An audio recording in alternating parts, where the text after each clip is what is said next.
Hello students, चलिए आज discuss करते हैं हेलो एल्केन। एक इंपॉर्टेंट चैप्टर 12th क्लास के एनसीईआरटी का फर्स्ट चैप्टर है ये, ठीक है ना। चलिए देखते हैं एल्काइल हैलाइड। हमने इससे पहले हाइड्रोकार्बन डिस्कस किया था। हाइड्रोकार्बन में हमने सैचुरेटेड अनसैचुरेटेड डिस्कस किए थे। उन्हीं रिएक्शंस को हम कुछ हद तक इसमें यूज करेंगे। जैसे जैसे हम ऑर्गेनिक केमिस्ट्री में आगे बढ़ते जाते हैं, प्रीवियस चैप्टर्स की रिएक्शंस हमारे यूज होती जाती हैं। अब चलिए देखते हैं कि ये चैप्टर कितना इंपॉर्टेंट है, कितनी रिएक्शंस इसमें हाइड्रोकार्बन की यूज होनी है। जैसा हमारा फिक्स पैटर्न है कि हम जो भी चैप्टर स्टार्ट करते हैं, सबसे पहले उसकी जनरल मेथड ऑफ प्रिपरेशंस देखते हैं, जीएमपी देखते हैं। यहां हम एल्काइल हैलाइड की जनरल मेथड ऑफ प्रिपरेशंस देखते हैं। चलिए देखें, सब स्टार्ट करते हैं एल्काइल हैलाइड जीएमपी के साथ। इसमें सबसे पहले हम एल्काइल हैलाइड को बना रहे हैं हेलो एल्केन। हेलो एल्केन को बना रहे हैं अल्कोहल से। अल्कोहल से बनाने के मेथड कौन कौन से हैं देखते हैं। इसे सबसे पहले लेफ्ट साइड में, इसमें यहां पर हमें रिएक्शन करा रखी है PCl5 के साथ में, ठीक है ना दोस्तों। और दोस्तों PCl5 के साथ जब रिएक्शन होती है तो इसमें RCl बनेगा। अगर हमने अल्कोहल ले रखा है तो एल्काइल क्लोराइड बनेगा। अगर हमने इथेनॉल ले रखा है तो इथाइल क्लोराइड, प्रोपेनॉल ले रखा है तो प्रोपेन क्लोराइड या प्रोपाइल क्लोराइड। जो भी हम अल्कोहल लेंगे वही हमें एल्काइल हैलाइड मिलेगा। रिएक्शन इसमें बिल्कुल एग्जैक्टली उसी पॉइंट पर होती है जिस पॉइंट पर, जिस कार्बन पर OH ग्रुप है, यानी आगे जाके हम इसको कहेंगे SN2 reaction without any rearrangement. Side product इसके होते हैं POCl3 and HCl, POCl3 and HCl। और दोस्तों अगर यहीं पर अगर हम PCl5 की जगह यहां पर अगर हम PCl3 ले लेते हैं, PCl3, तो PCl3 से भी RCl बनता है। अगर यहां पर हमने ले रखा है इथेनॉल तो इससे इथाइल क्लोराइड ही बनेगा। लेकिन जो साइड प्रोडक्ट है, इस बार हमें साइड प्रोडक्ट H3PO3 मिलने वाला है। H3PO3 जानते हैं हम, फास्फोरस एसिड, फास्फोरस एसिड मिलेगा हमें। नेक्स्ट इसके अंदर अगर हमने PCl3 की जगह PBr3 ले लिया, PBr3 या PI3 ले लिया, तो इन दोनों कंडीशन में भी हेलो एल्केन बनेंगे, ठीक है ना। लेकिन मोस्टली क्या होता है कि PBr3, PBr5, PI3, PI5, इनकी जगह पे हम जनरली यूज करते हैं फास्फोरस एंड आयोडीन या फिर फास्फोरस एंड Br2, इनका कॉम्बिनेशन। रिएक्शन सेम है, इनसे भी हमें H3PO3 मिलने वाले हैं और एल्काइल हैलाइड मिल जाएगा। नेक्स्ट है SOCl2। SOCl2 के साथ जब हम रिएक्शन कराते हैं तो ये रिएक्शन होती है, इसका एक नाम है, पर्टिकुलर नेम रिएक्शन, और रिएक्शन का नाम है डार्जन प्रोसेस। साइंटिस्ट के नाम पर है डार्जन प्रोसेस। और इस डार्जन प्रोसेस में ये जो SOCl2 है, ये ऑक्सीजन जो अल्कोहल का है वो SO2 बन के रिमूव हो जाएगा और एक HCl रिमूव होगा और क्लोरो एल्केन बन जाएगा। और दोस्तों ये जो रिएक्शन है ये क्लोरो एल्केन बनाने का बेस्ट मेथड है, क्योंकि इसमें जो साइड प्रोडक्ट है ये गैसेस प्रोडक्ट है और गैसेस प्रोडक्ट इजीली एस्केप कर जाते हैं सिस्टम से। तो इसलिए हम कहते हैं Darzens process is best process for formation of chloro alkane. चलिए नेक्स्ट देखें। इसके बाद हम इसी अल्कोहल की राइट साइड में कुछ रिएक्शंस देखना चाह रहे हैं। सबसे पहले यहां पर अगर हम इसकी रिएक्शन HCl के साथ कराते हैं, HCl, और HCl की रिएक्टिविटी HBr या HI से कम होती है, इसलिए इसकी रिएक्टिविटी को एनहांस करने के लिए हम एक रिएजेंट लेते हैं, ल्यूकास रिएजेंट। ल्यूकास रिएजेंट एक कॉम्बिनेशन है और ये जो ल्यूकास रिएजेंट कॉम्बिनेशन है ये है ZnCl2 plus HCl, anhydrous ZnCl2 and concentrated HCl। तो ZnCl2 जो होता है ये OH ग्रुप की लिविंग एबिलिटी को इंक्रीज करता है, लिविंग एबिलिटी को इंक्रीज करता है, जिससे रिएक्शन की रिएक्टिविटी फास्ट हो जाती है। और इसमें देखें यहां पर हमें मिलेगा क्लोरो एल्केन। और दोस्तों इसमें हम देखते हैं कि अल्कोहल जो है एकदम क्लियर सॉल्यूशन होता है, जैसा कि हम जानते हैं। HCl जो इसमें रिएक्ट कर रहा है ये भी गैसियस है, ये भी क्लियर सॉल्यूशन है। लेकिन जो प्रोडक्ट बन रहा है क्लोरो एल्केन, ये जब एक्वस सॉल्यूशन में बनता है तो थोड़ा सा इसमें टर्बिडिटी आ जाती है। टर्बिडिटी या ये कहें नॉट क्लियर सॉल्यूशन, थोड़ा सा धुंधलापन कह सकते हैं उसको हम, मिल्कीनेस जैसा कुछ।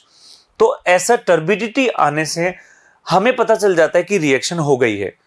अब ये रिएक्शन कितनी फास्ट होगी, कितना स्लो होगी, वो अल्कोहल के ऊपर डिपेंड करेगा। अल्कोहल अगर 3 डिग्री है तो रिएक्शन इमीडिएटली हो जाएगी, विद इन सेकेंड रिएक्शन हो जाएगी। और दोस्तों अगर 3 डिग्री अल्कोहल है, ऑलरेडी इतना रिएक्टिव है, यहां हमें ल्यूकास रिएजेंट की भी रिक्वायरमेंट नहीं होती, डायरेक्ट HCl रिएक्ट कर देगा। लेकिन 1 डिग्री एंड 2 डिग्री, इसमें ल्यूकास रिएजेंट का होना जरूरी है, क्योंकि 1 degree 2 degree alcohol less reactive होता है। 2 डिग्री के केस में 5 मिनट्स लगते हैं और 1 डिग्री के केस में इसको हीट करना होता है और अप्रोक्स 30 मिनट्स का टाइम लगता है। ये तो था इसके अंदर जब हम HX के साथ HCl के साथ रिएक्शन करा रहे हैं। अब HBr के साथ या HI के साथ अगर रिएक्शन कराते हैं, हमने कहा ये ऑलरेडी मोर रिएक्टिव हैं, और जब ऑलरेडी रिएक्टिव हैं तो ऐसी कंडीशन में हम इसमें डायरेक्ट भी रिएक्शन करा सकते हैं विदाउट ग्लूकास रिएजेंट। तो यहां पर रिएक्शन होगी और इसमें ब्रोमाइड और आयोडाइड बन जाएंगे। यहां पर ध्यान रखना है, अगर हमने 3 डिग्री अल्कोहल ले लिया और साथ में एसिडिक मीडियम भी चल रहा है तो एलिमिनेशन होने का चांस भी है। तो कोशिश करते हैं 1 डिग्री 2 डिग्री लेने की। इसके बाद SOCl2 and pyridine, SOCl2 and pyridine, ये वही है दोस्तों डार्जन प्रोसेस, SOCl2 पिरिडीन। यहां अगर हम पिरिडीन एब्सेंट लेते हैं तो रिएक्शन होती है SNI, यानी इंट्रामोलिकुलर SN, न्यूक्लियोफिलिक सब्स्टिट्यूशन। लेकिन अगर हमने पिरिडीन ले लिया तो ऐसे में होगा SN2, और SN2 रिएक्शन में आगे हम पढ़ने वाले हैं कि इसमें इन्वर्जन होता है। इन्वर्जन का मतलब कॉन्फ़िगरेशन जस्ट अपोजिट मिलेगा। तो यहां हम देखें पिरिडीन की प्रेजेंस में ये क्लोरो एल्केन बन रहा है। ये तो था कि अल्कोहल से हम कैसे हेलो एल्केन बनाएं। इसके बाद नेक्स्ट है फ्रॉम एल्कीन, और एल्कीन जैसा हम ऑलरेडी डिस्कस कर चुके हैं, एक बार फिर से देख लेते हैं इसको। एल्कीन की रिएक्शन या तो HBr से करा दो परऑक्साइड के साथ। अगर हमने परऑक्साइड के साथ कराई तो इसमें लगेगा एंटी मार्कोनिकोव रूल, हाइड्रोजन जाएगा कॉर्नर मिडिल में और ब्रोमीन जाएगा कॉर्नर पर। अगर हमने HBr लिया है विदाउट परऑक्साइड, यहां लगेगा मार्कोनिकोव रूल। तो इन कंडीशन में यहां लगेगा मार्कोनिकोव रूल और यहां लगेगा एंटी मार्कोनिकोव रूल। तो दोस्तों मार्कोनिकोव रूल कहां लगेगा? HBr, HCl, HI, इन तीनों में। इन तीनों में ही हेलोजन मिडिल में, आयोडीन कॉर्नर पर, लेकिन परऑक्साइड में जस्ट अपोजिट, हेलोजन मिडिल में, ब्रोमीन कॉर्नर पर। इसके बाद नेक्स्ट है हेलोजिनेशन, ब्रोमीन। अगर हम हेलोजिनेशन हाई टेम्परेचर पर कराते हैं तो होता है एलाइलिक सब्स्टिट्यूशन। एलाइलिक सब्स्टिट्यूशन देखिए, यहां पर एलाइलिक सब्स्टिट्यूशन हम NBS से भी करा सकते हैं। NBS यानी N ब्रोमोसक्सिनेमाइड, और ये भी फ्री रेडिकल रिएक्शन कराता है। और जैसा हम जानते हैं फ्री रेडिकल एलाइलिक पोजीशन पर मोर स्टेबल होता है रेजोनेंस की वजह से, तो यहां पर जो एलाइलिक सब्स्टिट्यूशन हो जाएगा। नेक्स्ट अगर हम देखें, अगर हमने ब्रोमीन की रिएक्शन करा रखी है रूम टेम्परेचर पर और मीडियम ले रखा है नॉन पोलर, ऐसे में इलेक्ट्रोफिलिक एडिशन होगा और यहां विसिनल डाइहैलाइड बनेंगे इलेक्ट्रोफिलिक एडिशन रिएक्शन के थ्रू। तो इस तरह से हम एल्कीन से भी हेलो एल्केन बना सकते हैं। अगर हम देखें, क्या हम एक हेलो एल्केन को दूसरे हेलो एल्केन में कन्वर्ट कर सकते हैं? बिल्कुल कर सकते हैं। अगर हम एक हेलो एल्केन को दूसरे हेलो एल्केन में कन्वर्ट करना चाहते हैं तो इसके लिए हमें यूज करना होता है एक रिएक्शन जिसको हम कहते हैं हेलोजन एक्सचेंज मेथड। इसमें एक हेलोजन को दूसरे हेलोजन में हमें एक्सचेंज करना है और इसके लिए हमें कुछ रिएक्शन गिवन है, और वो रिएक्शन है अगर हम रिएक्शन कराते हैं AgF के साथ या फिर Hg2F2 के साथ, तो यहां पर रिएक्शन होगी, क्लोरीन जो है ये फ्लोरीन में कन्वर्ट हो जाएगा, एक हेलोजन दूसरे हेलोजन में। रिएक्शन का नाम होगा यहां पर स्वार्ट रिएक्शन। या फिर एक रिएक्शन और है, अगर हम क्लोरीन को आयोडीन में कन्वर्ट करना है या ब्रोमीन को आयोडीन में कन्वर्ट करना है तो रिएक्शन करा दो NaI और एसीटोन के साथ, रिएक्शन हो जाएगी फिंकेल्स्टीन रिएक्शन। और दोस्तों ये जो फिंकेल्स्टीन रिएक्शन है, इसमें acetone as a medium behave करता है। एसीटोन का जो वर्क है, मेन वर्क ये है कि NaI ये तो है कोवेलेंट, तो ये कोवेलेंट, वैसे तो आयनिक है लेकिन इसमें फजांस रूल के अकॉर्डिंग कोवेलेंट नेचर आ जाती है, जिससे एसीटोन में सॉल्युबल हो जाता है। लेकिन इसमें जो साथ में बनते हैं NaCl या NaBr, ये NaCl या NaBr जो होते हैं ये इसमें इनसॉल्युबल होते हैं, प्रेसिपिटेट बना लेते हैं। और दोस्तों जब किसी रिएक्शन में प्रोडक्ट का प्रेसिपिटेट बन जाता है तो रिएक्शन फॉरवर्ड डायरेक्शन में मूव करती है। तो यहां एसीटोन का बहुत इंपॉर्टेंट रोल है इसको फॉरवर्ड डायरेक्शन में मूव करने के लिए। तो ये फिंकेलस्टीन एंड स्वार्ट रिएक्शन ये तो हमारे सिलेबस में है, लेकिन एक ऐसी रिएक्शन है जो आउट ऑफ सिलेबस है और वो है हुंस-डीकर रिएक्शन। हुंस-डीकर रिएक्शन, इसमें हम रिएक्शन कराते हैं से AgBr के, सॉरी इसमें Br2 या Cl2 के साथ, Cl2 या फिर इसमें ले सकते हैं Br2। अगर Br2 ले लेंगे तो RBr बन जाएगा यानी क्लोरो एल्केन, और अगर ब्रोमीन लेंगे Br2 लेंगे तो ब्रोमो एल्केन बन जाएगा, और साथ में CO2 रिमूव होगा। CO2 रिमूव होगा मतलब एक कार्बन कम हो गया। तो इस रिएक्शन का यूज हम कर सकते हैं कार्बन चेन के डिग्रेडेशन में, कार्बन चेन में कार्बन को रिमूव करने में। अगर हम डायरेक्ट हम एल्केन से हेलो एल्केन बनाना चाह रहे हैं तो एल्केन का सीधा हम अगर हेलोजिनेशन करा दें, जो कि हम हाइड्रोकार्बन एल्केन में डिस्कस कर चुके हैं फ्री रेडिकल सब्स्टिट्यूशन के थ्रू, तो इससे ये बन जाएगा। तो दोस्तों ये तो थे इसके बनाने के मेथड्स कि कैसे कैसे हम एल्केन से या एल्कीन से या अल्कोहल से हम हेलो एल्केन बना सकते हैं। चलिए अब देखते हैं इसकी रिएक्शंस देखते हैं इसकी।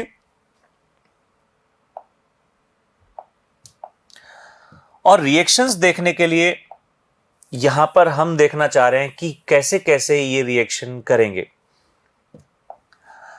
रिएक्शंस में हम देखें हेलो एल्केन की जो कैरेक्टरिस्टिक रिएक्शंस हैं वो है न्यूक्लियोफिलिक सब्स्टिट्यूशन रिएक्शन, यानी शॉर्ट में कहें तो NSR, न्यूक्लियोफिलिक सब्स्टिट्यूशन रिएक्शन। इसको हमने दो कैटेगरी में डिवाइड किया है और वो कैटेगरी है SN1 and SN2, SN1 and SN2। और ये जो डिवाइडेशन है ये डिवाइडेशन है कि लिविंग ग्रुप की नेचर पर। देखो इसमें हमें करना है सब्स्टिट्यूशन। सब्स्टिट्यूशन दो तरह से होता है, एक ग्रुप जाए दूसरा ग्रुप आए, इसको तो कह देंगे SN1। लेकिन अगर एक आए फिर दूसरा जाए तो इसको कहेंगे SN2। दोनों का जो रिएक्टिविटी ऑर्डर है, रिएक्टिविटी ऑर्डर जस्ट अपोजिट होता है। SN1 में 3-2-1, SN2 में 1-2-3। ये रीजन क्या है इसकी रिएक्टिविटी ऑर्डर का?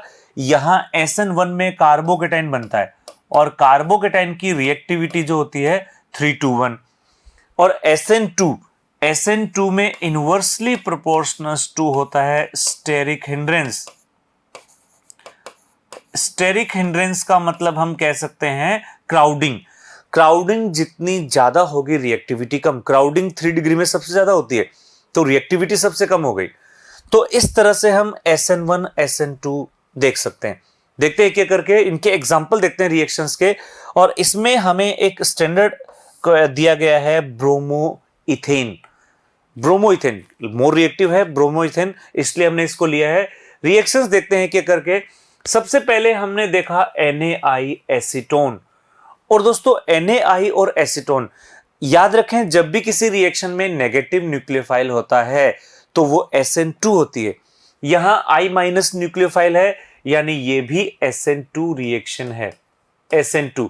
नेक्स्ट इसमें भी ऐसे जहां जहां नेगेटिव न्यूक्लियोफाइल है वो सब SN2 रिएक्शंस हैं। देखते हैं डिफरेंट प्रोडक्ट क्या बन रहे हैं। जब हमने NaI लिया तो हेलोजन एक्सचेंज मेथड हुआ, फिंकेलस्टीन रिएक्शन हो गई। नेक्स्ट है आइसोसाइनेट, ठीक है ना। और आइसोसाइनेट जब हम लेते हैं तो एल्काइल आइसोसाइनेट फॉर्मेशन होगा, बस हेलोजन की जगह न्यूक्लियोफाइल आ जाएगा। जब हम आइसोथायोसाइनेट लेते हैं तो आइसोथायोसाइनेट इसमें बन जाएगा। और यहां पर हम देखें R2CuLi, ये Gilman reagent Corey House reaction alkane में आ चुका है, इससे एल्केन बनाने में काम आता है। इसमें हमने कहा था अनसिमेट्रिकल एल्केन फॉर्मेशन कर सकते हैं। नेक्स्ट यहां पर COOAg। और दोस्तों ये जो रिएक्शन है हेलो एल्केन की रिएक्शन जब होगी तो हेलोजन और Ag ये रिमूव हो जाएगा और यहां पर एल्काइल ग्रुप आ जाएगा। तो यहीं पर एल्काइल ग्रुप का इंट्रोडक्शन हो जाएगा और ये इस तरह से आ जाएंगे। अगर हम सोडियम सल्फाइड से रिएक्शन कराते हैं तो इससे एक सॉल्ट बन रहा है। और दोस्तों ये सॉल्ट जो होता है ये डिटर्जेंट बनाने में यूज होता है, यानी इस रिएक्शन का यूज हम डिटर्जेंट बनाने में कर सकते हैं। ये आउट ऑफ सिलेबस रिएक्शंस हैं जो ये अभी देखिए हमने। सोडियम सल्फाइड Na2S लेंगे तो थायो ईथर बन जाएगा। नेक्स्ट Ag सिल्वर का जो ये है थायोसाइनाइड, और इससे हम लेते हैं तो NCS थायोसाइनेट फॉर्मेशन हो जाएगा।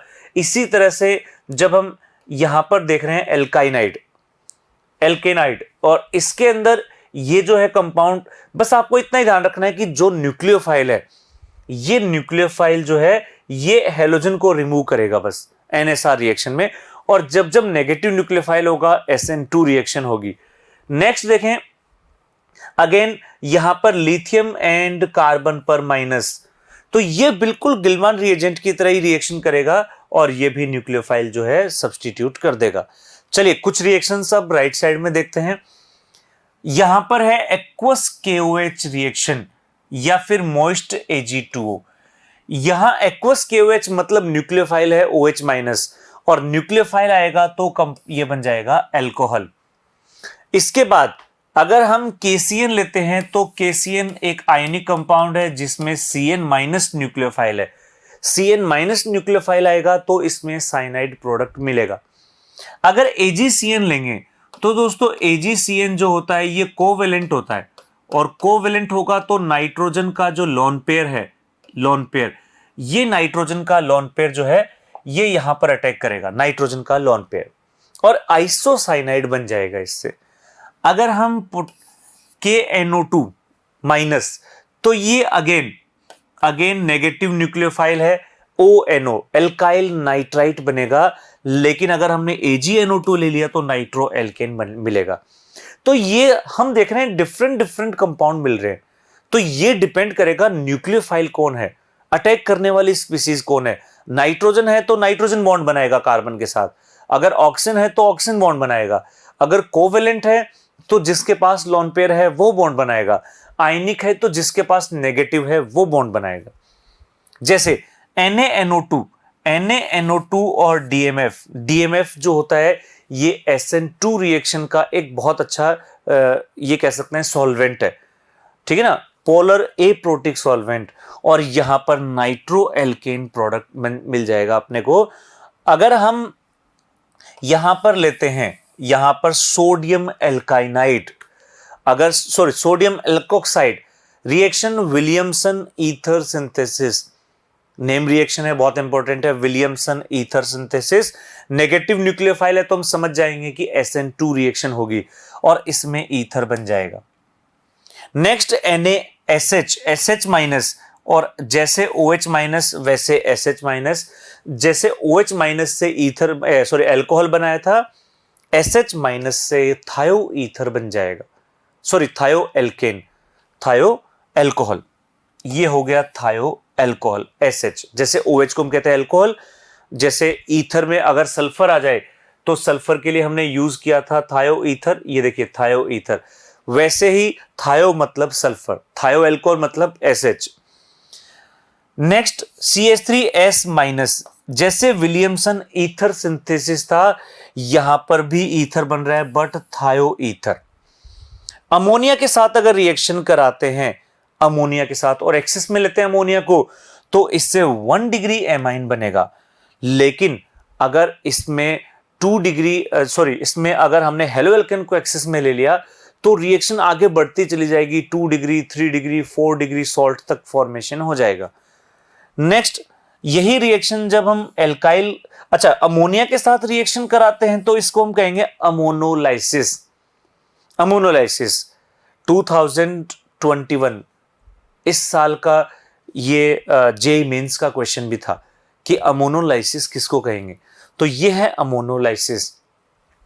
एक्सिस में अगर हम 1 डिग्री एमाइन लेते हैं तो 1 डिग्री एमाइन हेलो एल्केन से रिएक्शन करके 2 डिग्री एमाइन में कन्वर्ट होगा, और अगर हम 2 डिग्री एमाइन ले लेंगे तो 3 डिग्री में कन्वर्ट हो जाएगा, और फिर भी अगर रिएक्शन करा देंगे 3 डिग्री एमाइन की भी तो सॉल्ट मिल जाएगा।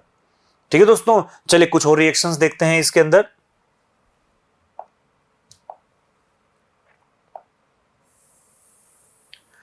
कुछ और रिएक्शंस हेलो एल्केन की।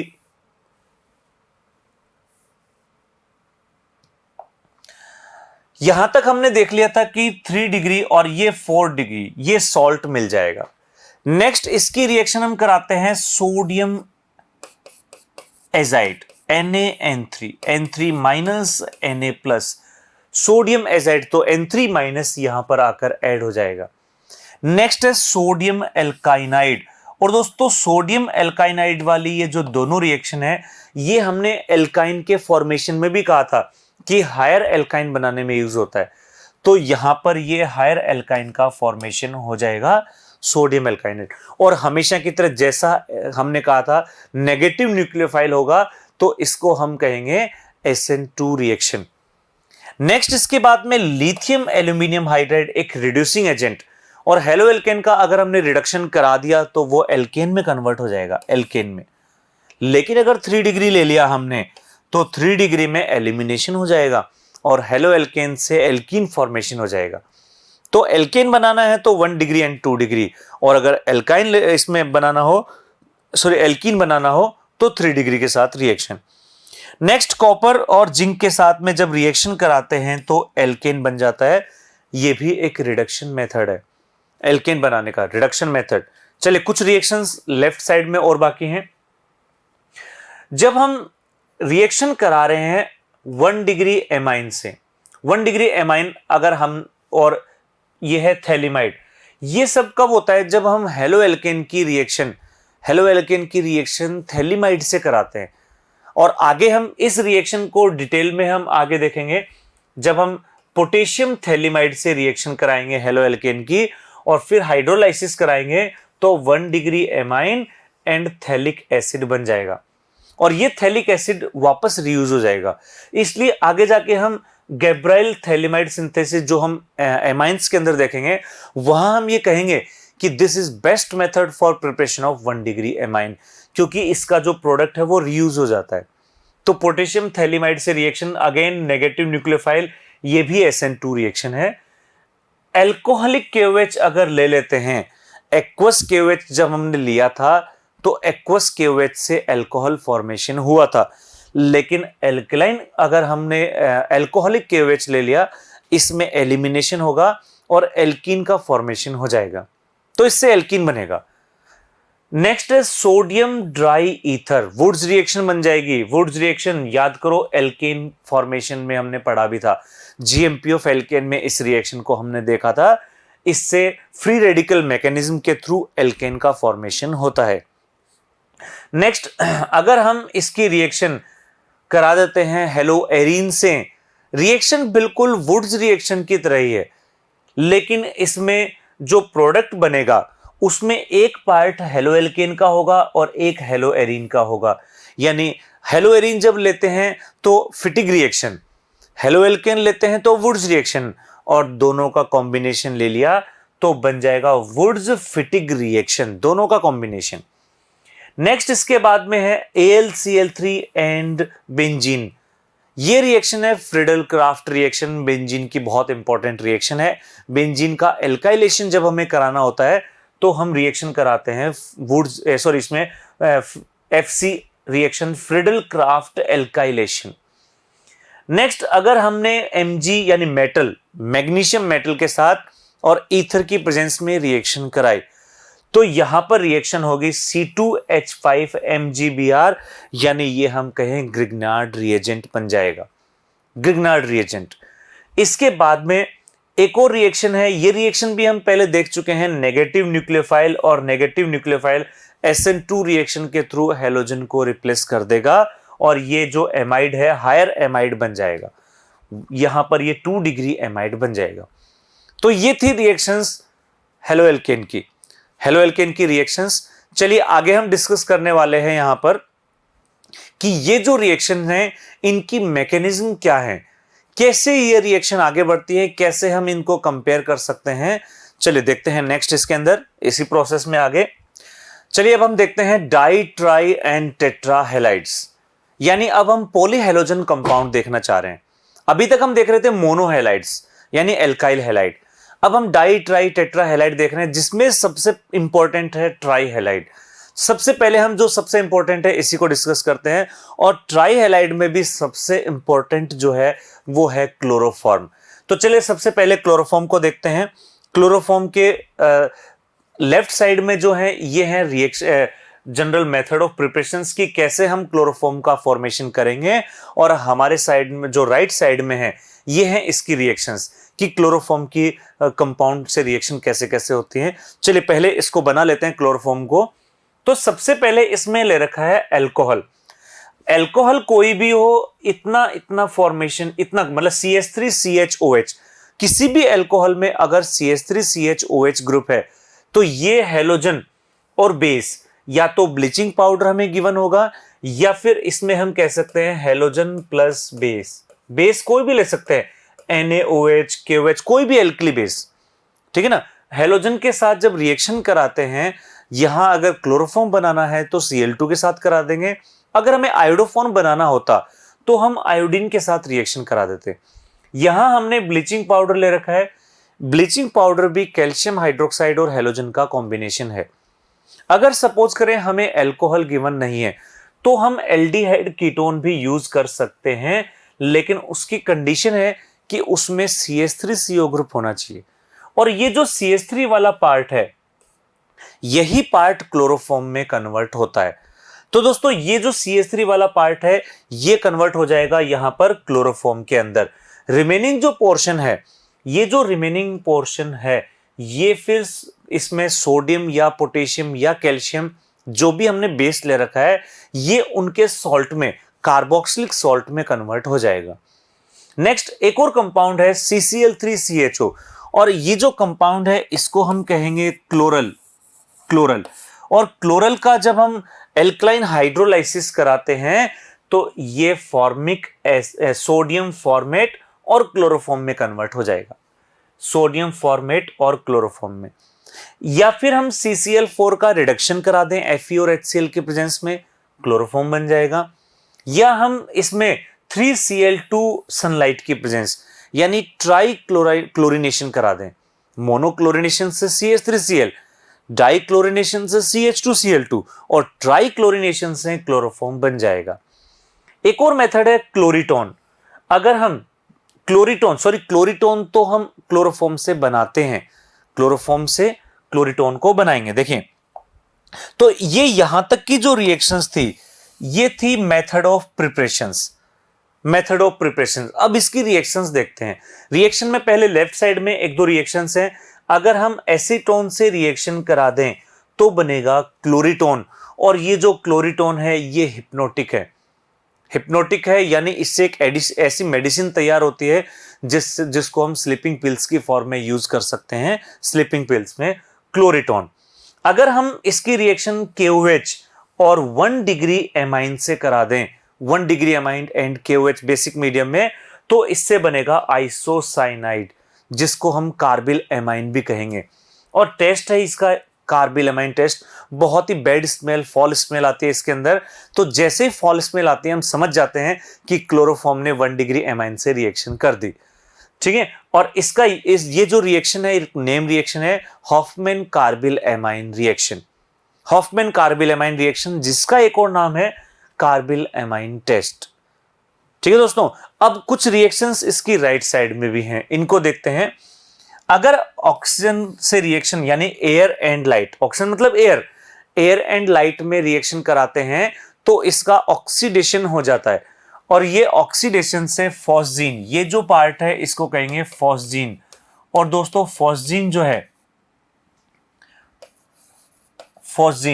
ये फॉस्जीन एक पॉइजनस है, पॉइजनस कंपाउंड, पॉइजनस गैस है ये। और क्लोरोफॉर्म का यूज करते हैं एनेस्थीसिया में, तो एनेस्थीसिया में यूज करने से पहले हमें यह चेक कर लेना चाहिए कि कहीं फॉस्जीन गैस तो नहीं बन गई, क्योंकि पॉइजनस है।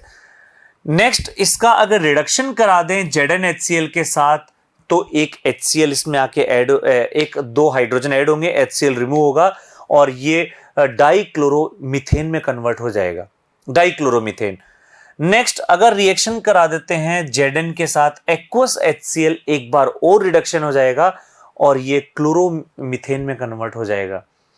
नेक्स्ट अगर हम ZnH2O और आगे रिडक्शन, देखो रिडक्शन कराते जा रहे हैं, ट्राई हैलाइड से पहले डाई हैलाइड, मोनोहैलाइड और एल्केन, इस तरह से ये रिडक्शन होता जा रहा है। एक एक Cl इसमें से रिमूव हो रहा है और उसकी जगह हाइड्रोजन इंट्रोड्यूस हो रहा है। एक्वस KOH के साथ रिएक्शन कराएंगे तो यहां तीनों क्लोरीन की जगह 3 OH ग्रुप आ जाएंगे और हम जानते हैं एक कार्बन पर 3 OH अनस्टेबल होते हैं, इसमें से H2O रिमूव होगा, फॉर्मिक एसिड बनेगा, लेकिन मीडियम बेसिक होने की वजह से वो पोटेशियम सॉल्ट में कन्वर्ट हो जाएगा। HNO3 से जब रिएक्शन कराते हैं नाइट्रिक एसिड से तो एक टीयर गैस क्लोरोपिक्रीन बनती है। क्लोरोपिक्रीन एक टीयर गैस, जिसका यूज टीयर गैस के जो बॉम्ब होते हैं उसमें करते हैं। आपने देखा होगा आंदोलन वगैरह जो होते हैं वहां पर टीयर गैस का बहुत यूज होता है, वो यही है क्लोरोपिक्रीन। इरिटेशन करता है आईज में, तो जिससे टीयर्स, आंसू आने लग जाते हैं, इरिटेशन होती है। अगर हम इसको Ag के साथ हीट कर दें, अगर हम सिल्वर के साथ इसको हीट कर दें, केवल Ag, ये Ag है, AgI नहीं है, Ag के साथ अगर इसको हीट कर दें तो इससे एल्काइन फॉर्मेशन, ये हमने एल्काइन में देखा भी था, सिल्वर के साथ इसको हीट कर रहे हैं। क्लोरोफॉर्म की जगह आयोडोफॉर्म भी इसमें ले सकते हैं। अगर हम इसकी रिएक्शन बेसिक मीडियम में फिनोल के साथ करा दें तो सैलिसिलएल्डिहाइड बनेगा।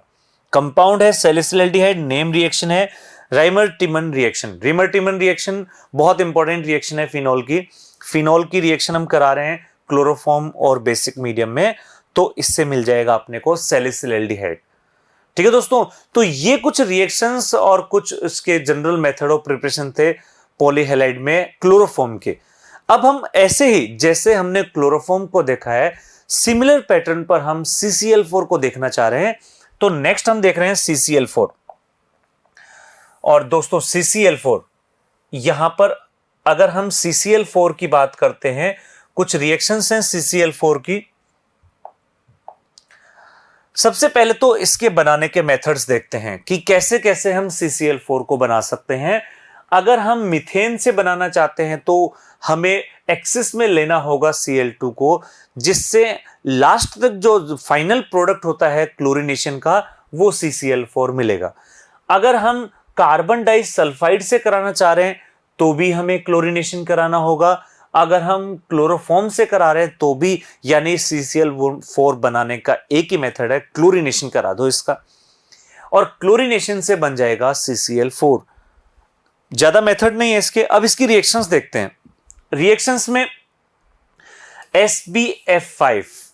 SbF5 के साथ रिएक्शन कराते हैं तो बनता है क्लोरोफ्लोरोकार्बन, और क्लोरोफ्लोरोकार्बन को हम कहेंगे फ्रियोन, और इस फ्रियोन का नाम है फ्रियोन 012, फ्रियोन 12।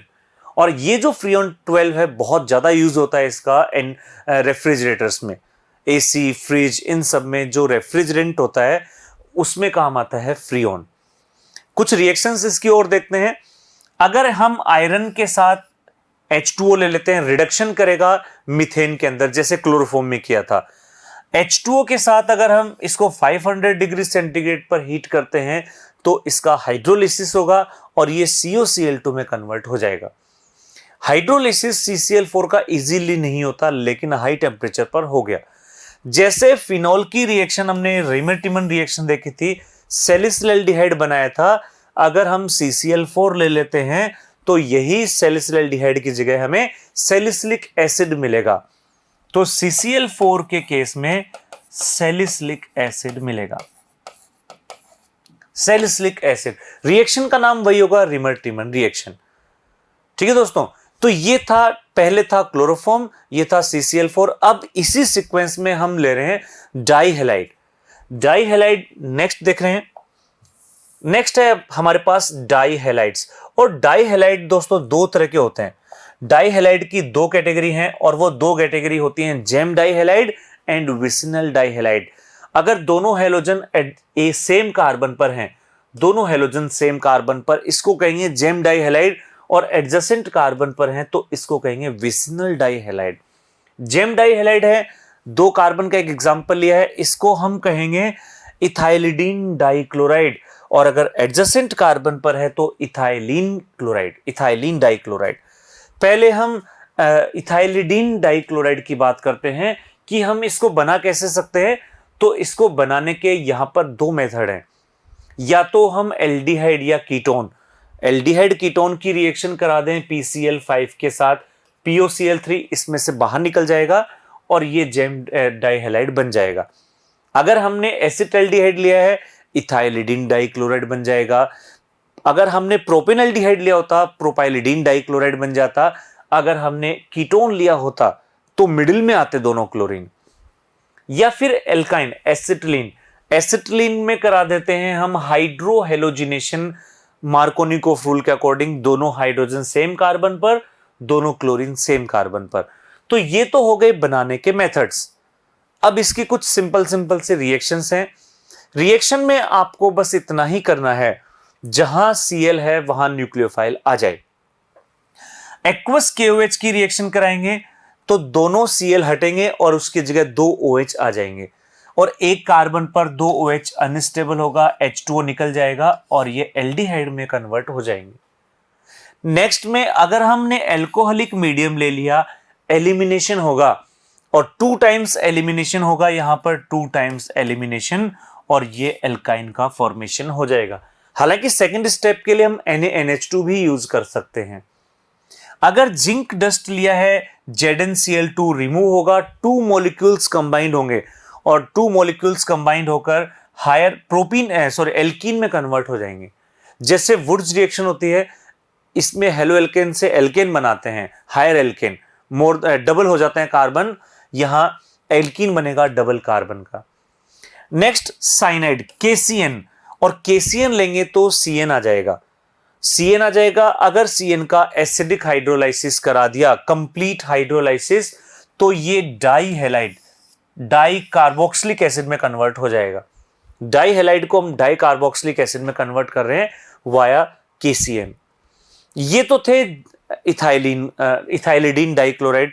अब हम ले रहे हैं विसिनल डाइहैलाइड, और विसिनल डाइहैलाइड के अंदर यहां पर हम देख रहे हैं कि बनाने का मेथड, अगर हम चाह रहे हैं कि अलग अलग कार्बन पर हैलोजन आए, या तो एल्कीन की रिएक्शन डायरेक्ट ही हम क्या करा दें CCl4 की प्रेजेंस में और Cl2 से रिएक्शन, इलेक्ट्रोफिलिक एडिशन रिएक्शन होगी, या फिर हम PCl5 से रिएक्शन कराएं ग्लाइकोल की, जहां OH वहां Cl आ जाएगा और ये कंपाउंड इस तरह से बन जाएगा।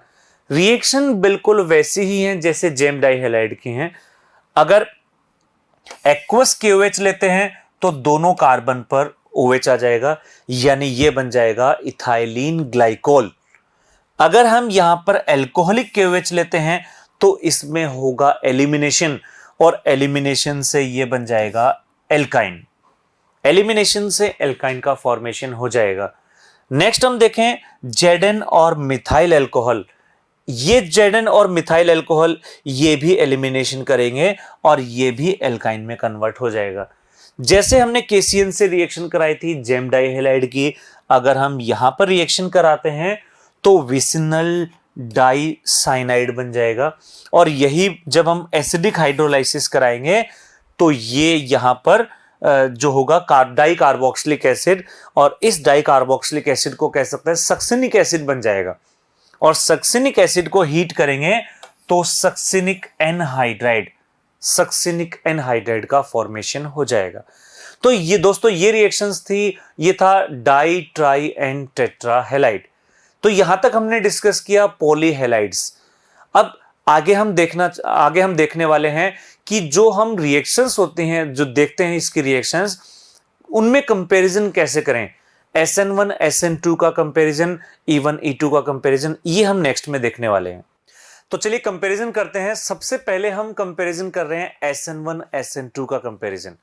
SN1 यानी यूनिमोलिकुलर न्यूक्लियोफिलिक सब्स्टिट्यूशन, और SN2 यानी बाइमोलिकुलर न्यूक्लियोफिलिक सब्स्टिट्यूशन रिएक्शंस। इनका कंपैरिजन हम एक चार्ट के थ्रू कर रहे हैं। देखें इसके अंदर सबसे पहले तो ये जो SN1 SN2 है, ये नेमिंग किस बेसिस पर है, ये 1 और 2 जो नेम है 1 एंड 2, ये नेमिंग है इनके ऑर्डर ऑफ रिएक्शंस पर। अगर ये है first order reaction, second order reaction. अब ये ऑर्डर ऑफ रिएक्शन किस बेसिस पर है? ये है रेट कांस्टेंट। रेट कांस्टेंट अगर रेट ऑफ रिएक्शन अगर रेट ऑफ रिएक्शन केवल हेलो एल्केन पर डिपेंड करे तो इसको हम कहेंगे फर्स्ट ऑर्डर रिएक्शन, क्योंकि हेलो एल्केन की कंसंट्रेशन 1 पर डिपेंड कर रहा है, इसीलिए इसको कहा SN1। और SN2 की बात करें तो हेलो एल्केन के साथ साथ न्यूक्लियोफाइल की कंसंट्रेशन पर भी डिपेंड करेगी। यहां ऑर्डर ऑफ रिएक्शन 1 आएगा, यहां 1 + 1 ऑर्डर ऑफ रिएक्शन 2, और इसी बेसिस पर SN2 इसको हम कहेंगे। ये तो हो गया रेट ऑफ रिएक्शन। इसके बाद हम प्रोडक्ट की बात करते हैं। प्रोडक्ट के कॉन्फ़िगरेशन की बात करें तो प्रोडक्ट का जो कॉन्फ़िगरेशन होगा रिएक्टेंट के कॉन्फ़िगरेशन के सिमिलर अगर है तो उसे कहेंगे हम रिटेंशन ऑफ कॉन्फ़िगरेशन। अगर उसका अपोजिट मिले तो इन्वर्जन ऑफ कॉन्फ़िगरेशन। SN2 में 100% इन्वर्जन होता है, लेकिन SN1 में रिटेंशन प्लस इन्वर्जन होते हैं। और अगर रिटेंशन इन्वर्जन दोनों में कायरल कार्बन आ गया तो हम समझ जाएंगे कि मिरर इमेज बन रहे हैं, और दो मिरर इमेज का कॉम्बिनेशन रेसिम मिक्सचर। तो यहां मिलेगा हमें रेसिमाइजेशन SN1 में, और SN2 में 100% इन्वर्जन के साथ सिंगल स्टीरियो आइसोमेरिक प्रोडक्ट। इसके बाद नेक्स्ट है सबस्ट्रेट। जो रिएक्शन जिस पर हमें रिएक्शन करनी है उसकी नेचर कैसे होनी चाहिए। तो SN1 के लिए ये जो रिएक्टिविटी है 3 degree, 2 degree, 1 degree, then methyl alcohol, क्योंकि इसकी रिएक्टिविटी डिपेंड करती है कार्बोकेटाइन की स्टेबिलिटी पर, और कार्बोकेटाइन 3 डिग्री सबसे ज्यादा स्टेबल होता है, देन 2 डिग्री, देन 1 डिग्री।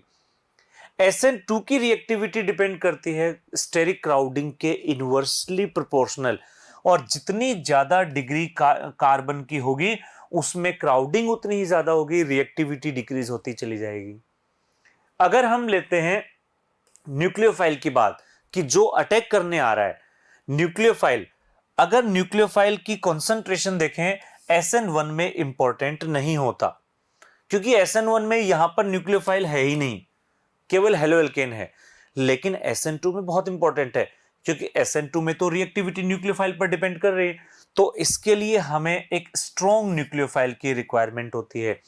इसीलिए हमने याद करो कहा था अगर कोई नेगेटिव न्यूक्लियोफाइल है तो SN2 रिएक्शन होगी। न्यूट्रल का मतलब जैसे हम देखें जैसे H2O, अल्कोहल, ये सब न्यूट्रल न्यूक्लियोफाइल है, तो ये SN1 करते हैं। और नेगेटिव न्यूक्लियोफाइल जैसे CN-, इस तरह के हमने न्यूक्लियोफाइल देखे थे, तो ये SN2। नेक्स्ट हम देखते हैं सॉल्वेंट, कि सॉल्वेंट तो जरूरी होता है रिएक्शन के लिए, कौन सा सॉल्वेंट हमें लेना है।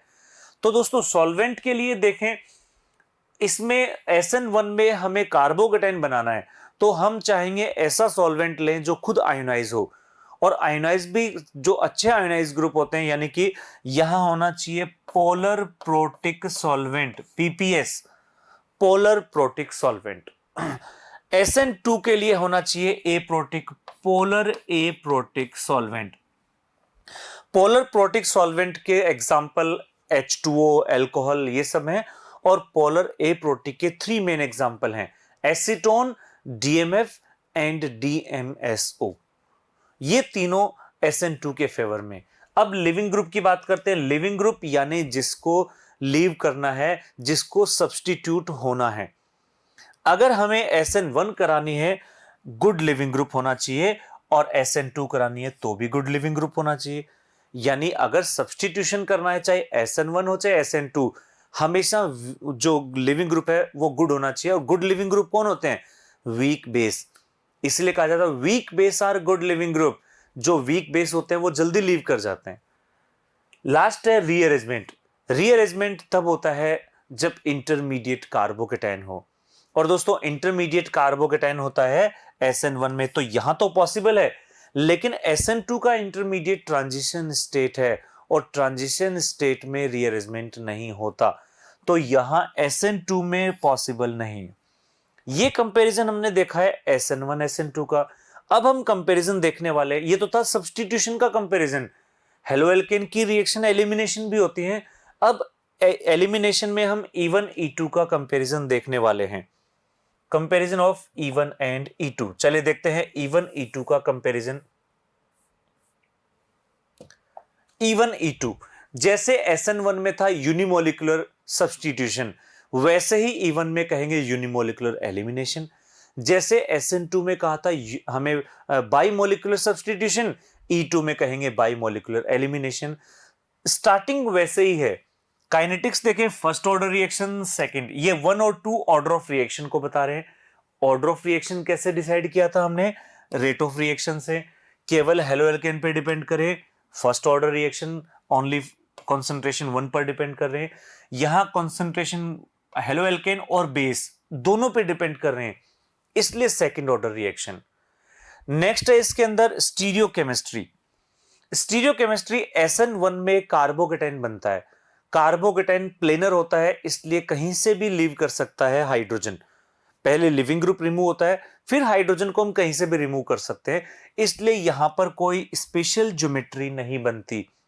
लेकिन E2 में ट्रांजिशन फेज बनती है, और ट्रांजिशन फेज में हमेशा अपोजिट साइड से ग्रुप लीव करते हैं, इसलिए यहां पर एंटी पेरीप्लेनर रिएक्शन होती है। मतलब दोनों लिविंग ग्रुप दोनों एलिमिनेशन में 2 ग्रुप लीव करेंगे, हेलोजन और हाइड्रोजन, दोनों अपोजिट साइड से होने चाहिए E2 एलिमिनेशन में। रिएक्टिविटी की अगर हम बात करते हैं या सबस्ट्रेट की अगर बात करते हैं, दोनों ही केस में सबस्ट्रेट की रिएक्टिविटी 3 डिग्री, 2 डिग्री, 1 डिग्री होती है, दोनों ही केस में।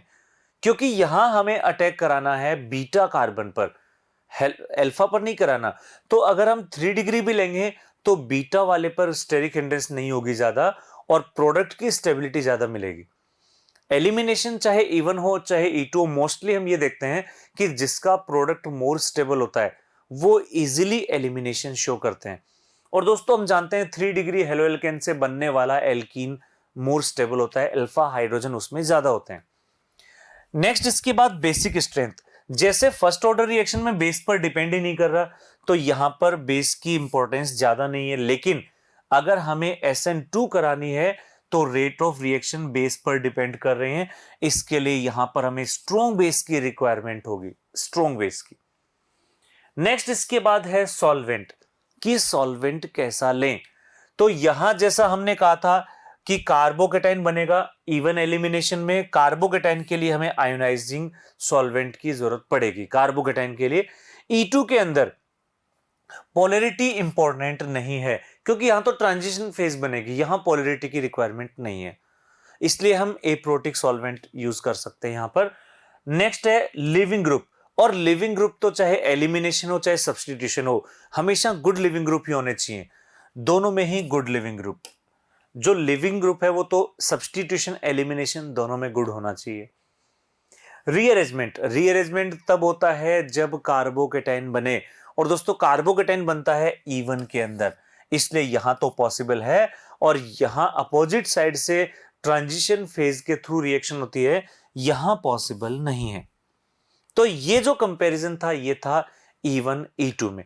पहले हमने कंपैरिजन लिया SN1 SN2 में, E1 E2 में, अब हम चारों को एक साथ ले रहे हैं। अगर हम इन सब रिएक्शंस को एक साथ कंपेयर करें तो कैसे करेंगे? तो चलिए अब एक साथ हम कंपेयर कर रहे हैं इनको, एक साथ कंपैरिजन समरी है एक तरह से ये E1 E2 SN1 SN2 सबकी एक साथ समरी। तो सबसे पहले हम हेलो एल्केन के अकॉर्डिंग देखना चाह रहे हैं। अगर हमने 1 डिग्री हेलो एल्केन ले लिया तो 1 डिग्री हेलो एल्केन में सब्स्टिट्यूशन अगर होगा तो SN2 होगा, एलिमिनेशन होगा तो E2 होगा, क्योंकि कार्बोकेटाइन स्टेबल नहीं होता 1 डिग्री का, इस और स्टेरिक क्राउडिंग बहुत कम होती है, और ये दोनों ही फेवर करते हैं SN2 को। अगर हमें न्यूक्लियोफाइल या बेस चाहिए तो न्यूक्लियोफाइल SN2 के लिए हमें नेगेटिव न्यूक्लियोफाइल लेने हैं, बेस अगर लेने हो तो स्ट्रॉन्ग बेस लेने हैं। सॉल्वेंट की बात करें तो ये एप्रोटिक सॉल्वेंट लेंगे, क्योंकि SN2 और E2 में एप्रोटिक सॉल्वेंट की रिक्वायरमेंट होती है। टेम्परेचर, अगर हमें सब्स्टिट्यूशन करना है तो लो टेम्परेचर, और एलिमिनेशन करना है तो हाई टेम्परेचर। एलिमिनेशन में ग्रुप को रिमूव कराना है, रिमूव कराने के लिए हमें टेम्परेचर हाई रखना पड़ेगा। 1 डिग्री है इसलिए ज्यादा। अब आते हैं बात 2 डिग्री। 2 डिग्री में SN1 SN2 E1 E2 सब होते हैं। अगर हमें 2 डिग्री में SN2 रिएक्शन करनी है तो हम न्यूक्लियोफाइल लेंगे negative nucleophile SN2। Polar aprotic solvent होगा SN2 के अंदर। E2 में हमें बल्की बेस की रिक्वायरमेंट है, बल्की बेस मतलब स्ट्रॉन्ग बेस, और स्ट्रॉन्ग बेस E2 इजीली करेगा। टेम्परेचर सब्स्टिट्यूशन में लो टेम्परेचर और एलिमिनेशन में एज यूजुअल हाई टेम्परेचर।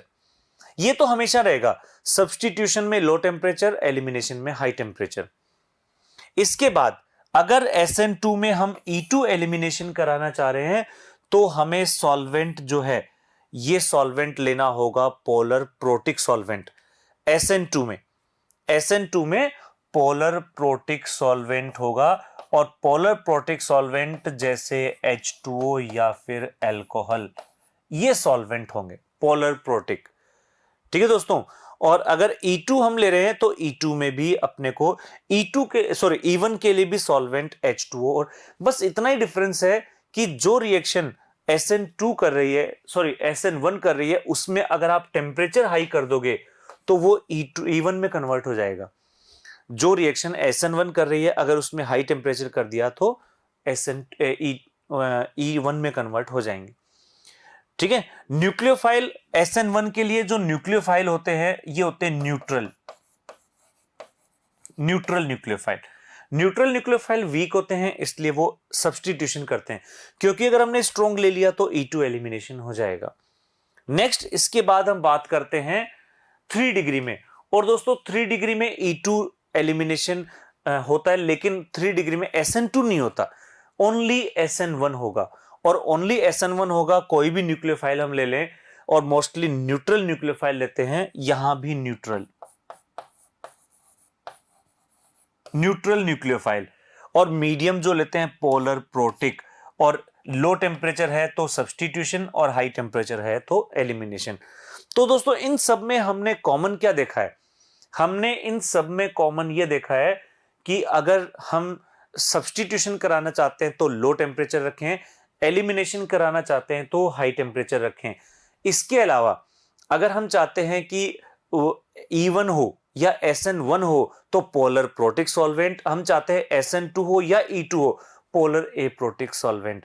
हम चाहते हैं केवल E1 हो तो 1 डिग्री, केवल E1 या SN1 हो तो 3 डिग्री यूज करें, और अगर हम चाहते हैं कि SN2 या E2 हो तो 1 डिग्री यूज करें।